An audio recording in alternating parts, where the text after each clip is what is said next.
Maaring tatanungin ng mga kababaihan, paano naman po kapag unbeliever ang aking husband?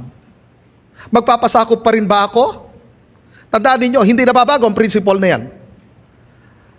Ang iyong husband ay believer man or unbeliever yan, hindi mababago. The same pa rin. Dapat pa rin na ang babae ay matutong magpasakop sa kanyang asawang lalaki. Ganito ang sinabi ng unang Pedro, chapter 3, verse 1 and 2. Kayong mga babae. So ang kausap niya dyan ng mga babae, yung mga may asawang babae. Magpasakop kayo sa asawa ninyo, upang kung ang asawa ninyo'y hindi pa naniniwala sa salita ng Diyos, maaring madala nyo sila sa Panginoon sa pamagitan ng mabuti ninyong pag-uugali kahit na hindi kayo magsalita. Anong ibig sabihin rito? Hindi na ba mag-share ng salita ng Diyos ang mga asawang babae? Hindi yun ang pinopoint out ni Apostle Peter. Ang sinabi niya rito, upang kung ang asawa ninyo'y hindi pa naniniwala. Ibig sabihin, maaring nag-share na ang wife sa kanyang husband pero hindi pa tinatanggap ng husband yung pag-share ng wife.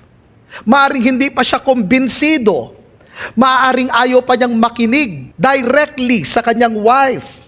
Ayaw niyang pakinggan ang pagpipreach ng kanyang wife or yung pag-share ng gospel.